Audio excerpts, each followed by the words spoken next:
Друзья, приветствую вас! Вечерний обзор. Давайте рассмотрим, какие у нас события, пертурбации произошли и что ждать от вечерней сессии, как у нас пройдет закрытие. Так, сегодня так называемый день центробанкиров, он успешно завершился, евро отскочил. Так, реляция Европейского Центробанка, она меня интересует сегодня в большей степени, нежели то, что из Америки исходит.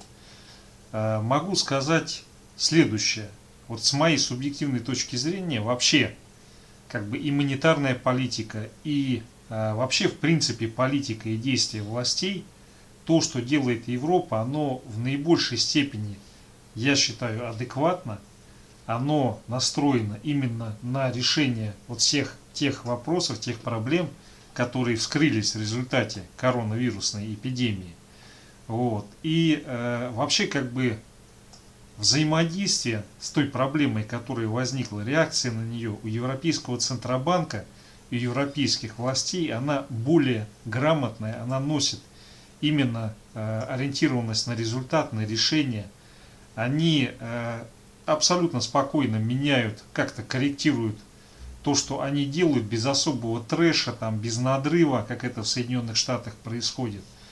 И все-таки по моим личным ощущениям, Европа, наверное, она все-таки быстрее выйдет из кризиса, нежели Соединенные Штаты и даже другие страны. Я просто анализирую динамику реакции Европейского Центрального банка, вообще европейских политиков на всю эту ситуацию. И, с моей точки зрения, если брать за какой-то эталон, как вот в таких ситуациях надо реагировать, то, конечно, здесь, с моей точки зрения, наиболее оптимальные действия это именно Евросоюза, именно Германии. Она ключевой игрок, то есть здесь максимальное сочетание, с одной стороны, предоставление стимулов, с другой стороны, взвешенный контроль, трезвая и грамотная и оперативная реакция. И, конечно, здесь, с моей точки зрения, Европейский Центробанк, он заслуживает оваций, как и европейские политики, в решении этой проблемы. В отличие от Соединенных Штатов, в отличие от нашей страны и, наверное, в отличие от Китая. Китай это another world, это другой мир. Там даже вообще сложно какие-либо параллели проводить и пытаться их понять. Достаточно непростая задача. Так, переходя к нашей прессе, финанс, что здесь примечательно? Примечательно то, что Россия и ОПЕК попали в ковидную ловушку. Но на самом деле здесь дело не в ковидной ловушке. Дело в том, что экономика, она восстанавливается не так, как изначально предполагали политики, экономисты, руководители нефтяных компаний и так далее. Конечно, проще всего говорить, стоя на горе и разглядывать, что там как только пошится, то есть имеется в виду, не принимая непосредственного участия в решении этих вопросов оперативных. Могу сказать так, мне сразу было понятно, что эта ситуация, она не разрулится, не разрешится быстро. То есть те реляции, те прогнозы, которые выдавались о том, что мы восстановимся в таком-то объеме до конца 2020 года, мне сразу показалось это излишне оптимистично. Здесь нету никакой магии, никакой силы предвидения. Достаточно посмотреть, что было с международной торговлей в 2019 году, как нагоняли с 2016 года американский фондовый рынок, для того, чтобы понять, что, в общем-то, та проблема, которая возникла из-за пандемии, давайте эпидемия, пандемия это все-таки не бубонная чума, поэтому, наверное, действительно более правильно, как подписчики поправили, это эпидемией называть. И она просто вскрыла то, что уже накапливалось. И эта проблема перекоса в международной торговле, перепроизводства определенных товаров, услуг, она дала себе знать в результате этой так называемой эпидемии. Так, что могу сказать? Китай напечатал 30 триллионов юаней и объявил о восстановлении экономики. Смотрите, мы с вами сегодня с утра видели, какое там восстановление экономики. Нельзя сказать, что там восстановление экономики. Там очень много проблем, в том числе теневой долг, теневое кредитование. В любой момент это может сложиться, как колосус на глиняных ножках, маленьких, тоненьких. Вот. И то, что они печатают, начали печатать юань, с одной стороны это положительно, но с другой стороны нельзя вот так взять внезапно и поменять направление движения огромного корабля. Экономика, которая ориентирована на производство товаров и экспорт, она не может вот так вот взять и превратиться в экономику, которая производит для потребления внутри страны. Поэтому я считаю, что проблемы Китая, они неизбежны и, скорее всего, они будут именно ключевыми. Да, сейчас как бы прогнозируют, что в Соединенных Штатах вот-вот лопнет пузырь. Сейчас мы об этом отдельно поговорим. Но этот пузырь, он пока не лопнет. Вот. И скажу даже больше, экономика США, она достаточно лобильная. То есть они, в принципе, могут какие-то кардинальные решения принять очень быстро. Экономика Китая, она плановая. Плановая экономика, для принятия решения им нужно значительно больше времени и значительно больше маневров. И поэтому какой-то диссонанс, который возникает в Китае, он может быть в среднесрочной перспективе гораздо опаснее, чем обвал американских фондовых индексов. Так, ну и вот 30 триллионов юаней, теперь зацветет ипотека, зацветет рынок недвижимости, круто-круто.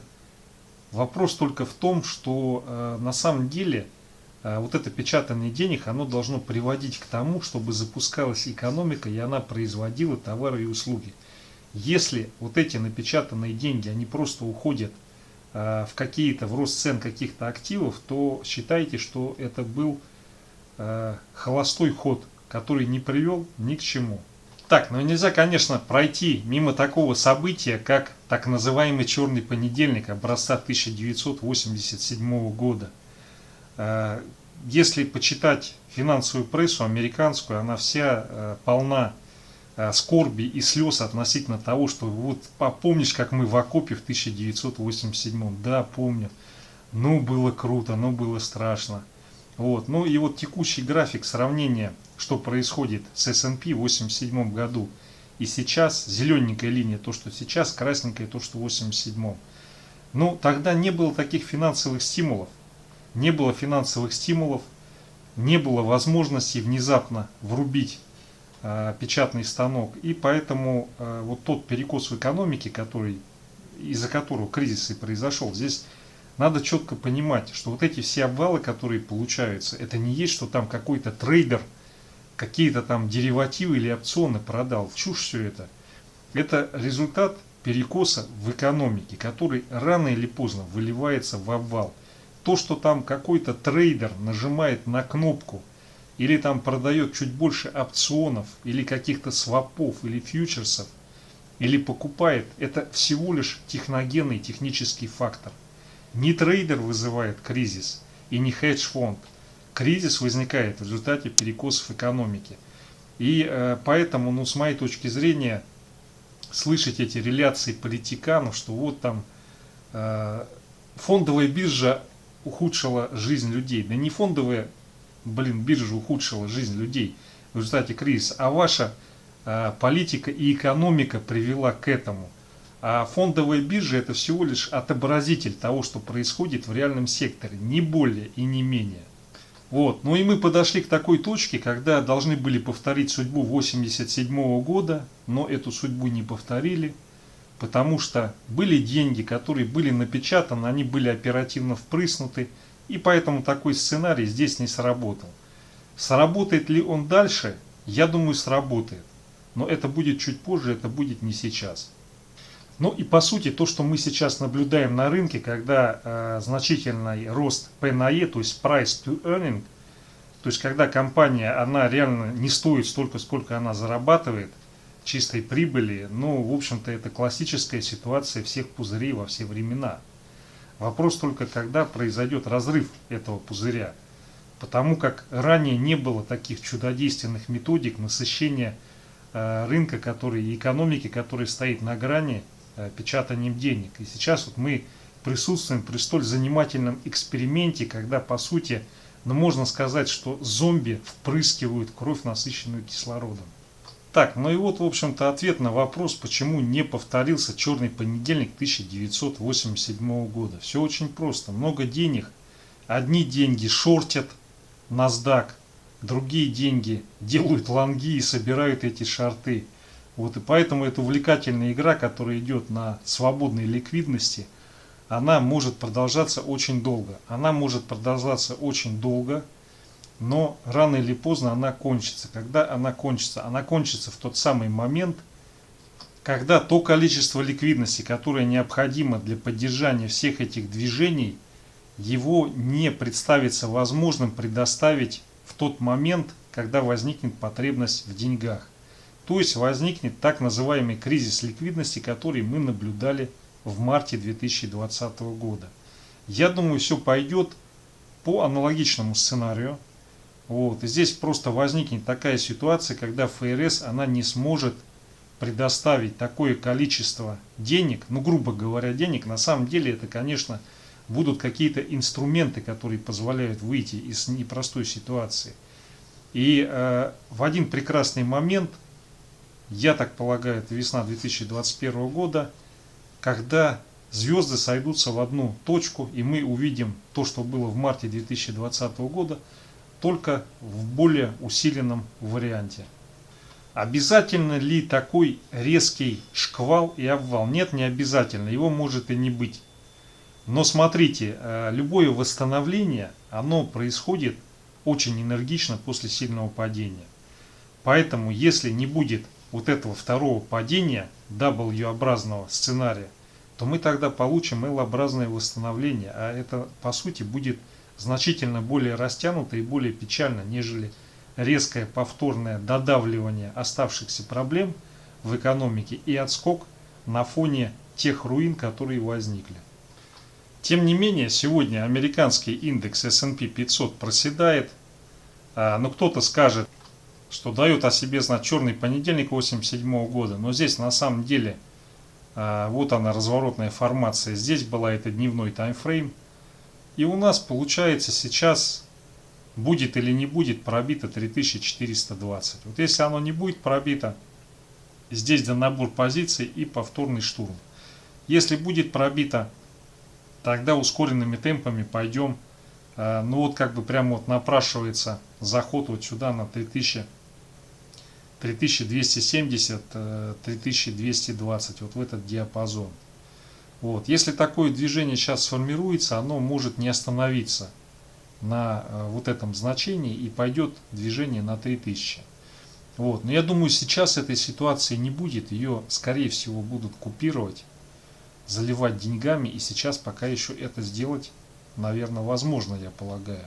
Так, NASDAQ тоже сегодня проседает, но здесь пока ничего такого супер страшного нету. Вот супер страшное будет, когда движение вернется в этот диапазон и будет пробитие 11 тысяч. Ну даже 11 500. Нет, 11 500 это будет просто предупреждение. А вот на самом деле вот этот диапазон, который 11 250, 11 тысяч, вот я думаю, если мы этот диапазон проходим, то тогда, да, тогда скорее всего здесь уже просто оно посыпется и очень быстро.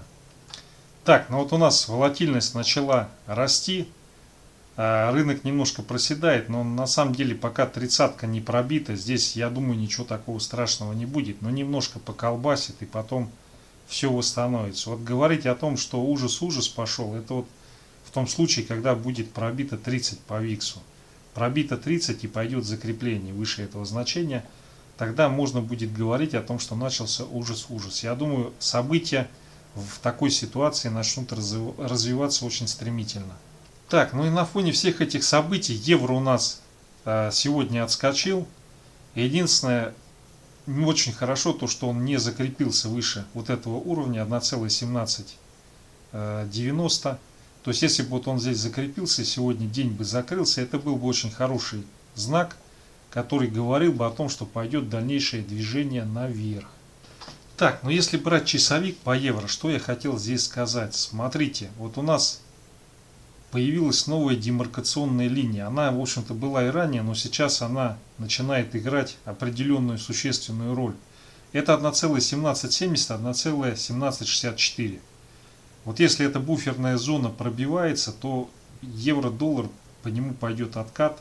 И скорее всего откат, но он может сначала попытаться развернуться с 1,1740, но скорее всего это движение приведет вот сюда, вот на 1,1706, откуда мы и начали весь этот пассаж. Соответственно, если такое движение сейчас происходит, это будет означать риск off, и мы здесь можем увидеть всю прелесть негативного движения по развивающимся рынкам, и в том числе по российскому.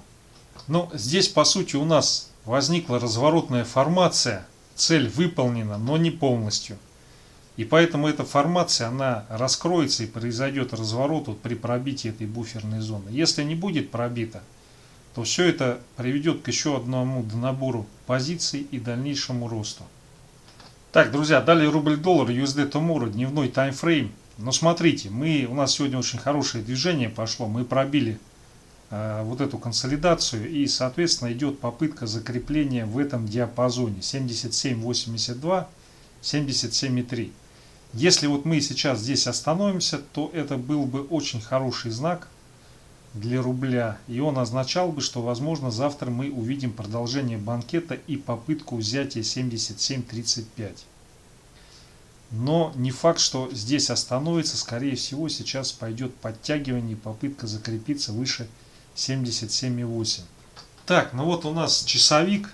Часовик как раз указывает на то, что все здесь собрали батальон, 3 белых солдата, цель движения, ну как минимум вот сюда, 77.94, сегодня, либо завтра в первой половине дня. Соответственно, этот сценарий не срабатывает, если сейчас будет откат и будет пробито 77.42, 77.39. Вот этот диапазончик, если мы пробьем на объеме, то вся эта конструкция ломается, и мы пойдем завтра в первой половине дня тестить вот эти вот значения. Вот. Пока здесь, я думаю, сейчас вот это движение наиболее вероятно продолжится. И закрытие, наверное, будет вот в пределах 77-75, вот этого промежуточного уровня. Вот. И, соответственно, то есть, если мы закрываемся выше, то завтра с утра рублю, скорее всего, будет светить солнце через облака, и рубль будет ослабляться, а доллар будет расти.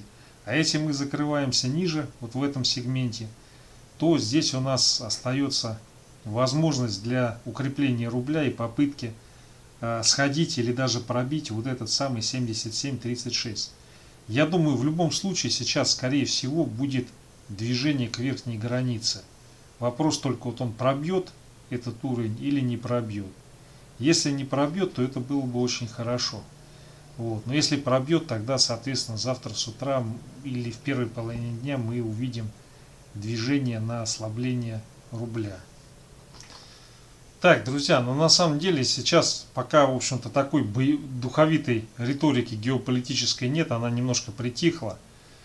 Вот, соответственно, то есть мы находимся в большей степени под влиянием нефти и евро-доллара.